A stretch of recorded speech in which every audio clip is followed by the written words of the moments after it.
So you want to be a rock star? I'm not saying it's going to be easy. Gnarly. Right into the freaking blender here. Oh, that was tough. Blown skis, and it sure won't be glamorous. I don't want to get out. But the journey is sweet, the views are breathtaking, and the sense of accomplishment, totally worth it. Hey guys, Kerry Werner here, and through this walkthrough series, I wanted to share with you some of my Rockstar Trail experience. Give you some tricks and tips that I learned along the way that will hopefully make your journey a bit smoother, take some anxiety out of kicking this thing off, and ultimately help you finish the ride. Picking up with day 4 here, the final day. We got 90 miles on tap. I had 90 miles on tap. Took me just over 9.5 hours of ride time, but 11.5 of being out there and 13,000 feet of climbing. Like I told you in the last episode, I kind of went to bed with a bit of anxiety.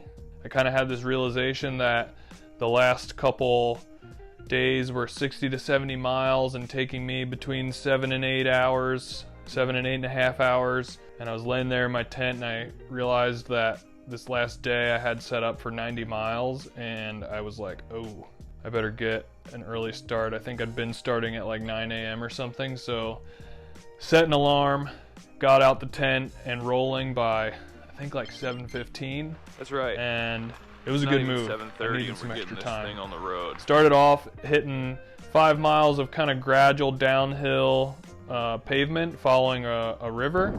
This was from Roaring Run day use area all the way almost to Eagle Rock. Yesterday I kind of fibbed and said there wasn't any services between Covington and the other side of the Dragon's Back at the Catawba grocery store. However, you do that 5 miles from Roaring Run, then you can keep going another couple miles into Eagle Rock, which is a bit of a populated area. So maybe if you opt to not camp at Roaring Run and keep going into the forest there for Price Mountain, you will maybe make the decision to pop off into Eagle Rock and grab some supplies. That would be a good option. For me, you know, I didn't do the research. I just kind of tried to be self-reliant, and because of that I didn't want to get off route too much. So anyway, 5 miles of pavement, then 5 miles of really good gravel, and then another 5 miles of really good gravel into Forest Service Road, and I knocked that off in like just over an hour, just under an hour. So pretty pleased with that 15 miles. That made me feel a little bit better about the day. Then I hit Price Mountain, and that was a slog. 4-mile pull up Price Mountain on super narrow bench cut. Right here. It's climbing the whole way and it's tough. I had a bunch of leaves to deal with. The bench cut kept sliding away from me. There's not a lot of traffic on Price Mountain. It's pretty remote. Not a ton of trail work gets done, and so yeah, because of that the trail's not super well defined. Regardless, it was really cool. Again, this is another place I'd like to come back to and ride without a fully loaded rig. From Price Mountain you drop off and you've got 7 miles of kind of backcountry road, about half pavement, half gravel-y double track, single track. And that brings you basically into the Dragon's Back area. You have a 2-mile climb up Wildlife Road, and that puts you right at the eastern end of the Dragon's Back. This is the climb up to the north side of North Mountain. And from there you have 13.8 miles of ridgeline single track before you get to Catawba store. So for me, I had a ton of this was my carrot to chase. I got water right before I started climbing up the actual Dragonback Trail.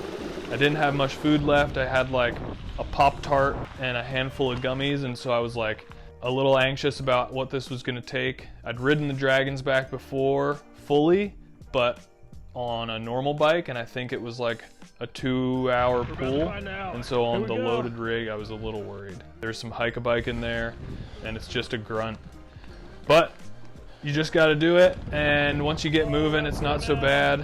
I ended up ripping through it pretty fast, faster than I thought. Didn't need any more food than I had. However, I was stoked when I dropped off of the Dragon's Back, pedaled up 311 to the K-dubz grocery store. I knew from that point that I could finish it and even get in before dark. So yeah, I did get some snacks at the K-dubz store, and then up 311, dropped the old road, and then headed into Carvin's Cove for the second to last trail system of the day.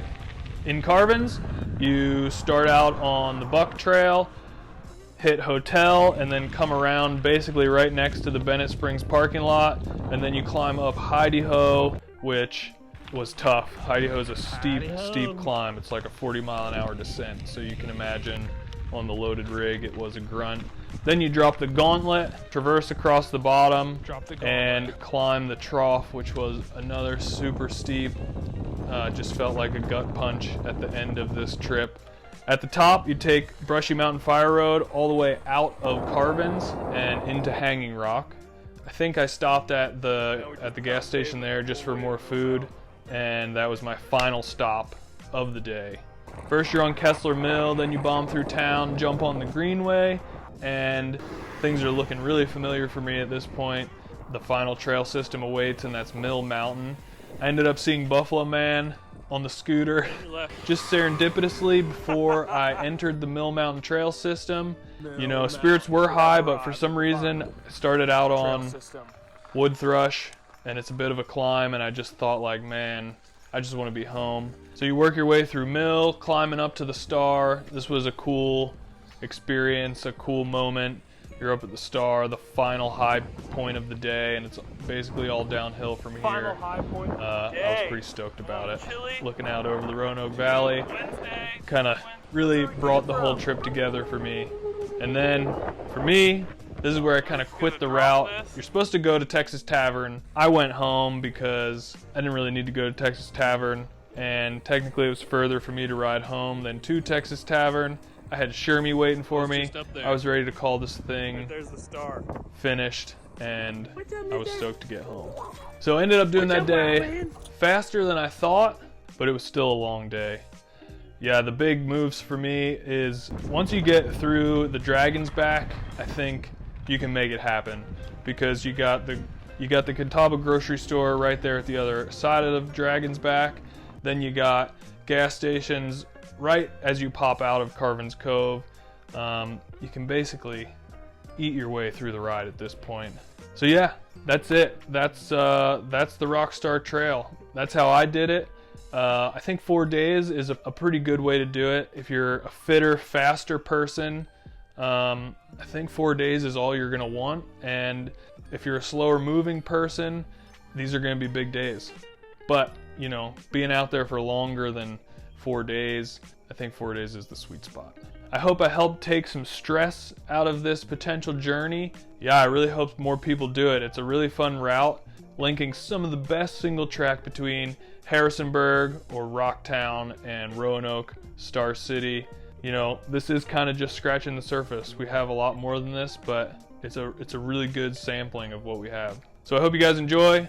Be safe out there. Leave any questions in the comments below. I'll be sure to reach out to them, reference all my Strava rides, and I hope you guys are now comfortable and ready to be rock stars of your own. Thanks for watching.